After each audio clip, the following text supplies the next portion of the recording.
দক্ষিণ ভারতীয় খাবার ইডলি বা দোসা পছন্দ করে না এরকম কিন্তু খুব কম মানুষই আছে। আমার তো খুবই পছন্দের খাবার ইডলি আর ধোসা।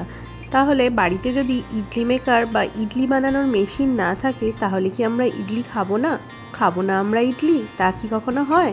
তাহলে তার জন্য কি করতে হবে, প্রথমেই 1 কাপ সুজি নিয়ে নেব। ওই 1 কাপেরই মেপে সমপরিমাণ টক দই নিয়ে নিলাম।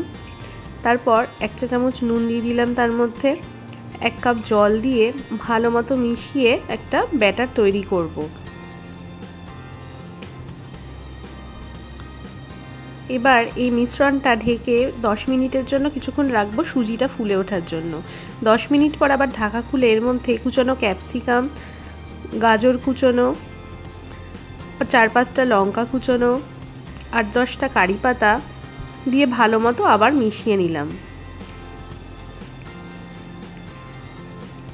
মিশানোর পর তারপর এর মধ্যে 1 চামচ বেকিং সোডা দিয়ে আবার একটু জল দিয়ে মিশ্রণটা তৈরি করে রাখবো।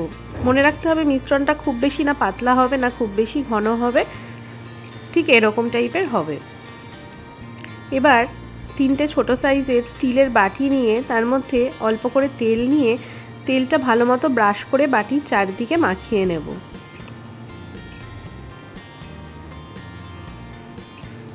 এবার সুজির ওই যে মিশ্রণটা তৈরি করলাম 3টে বাটির মধ্যে দিয়ে দেব সমপরিমাণ।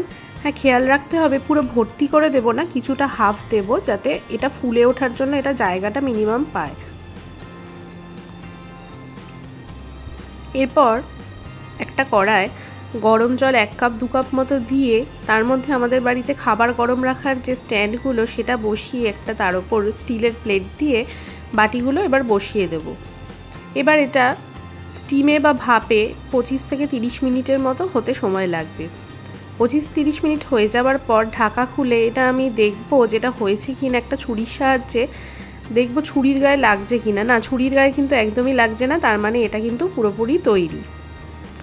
এবার অনেকক্ষণ পর ঠান্ডা করে নিয়ে এটা আমরা ছুরির সাহায্যে কেটে বার করব। ঠান্ডা না হলে কিন্তু এটা বেরোবে না। এই যে ঠান্ডা হয়ে গেছে, এবার কিন্তু খুব সহজেই এটা বেরিয়ে আসলো।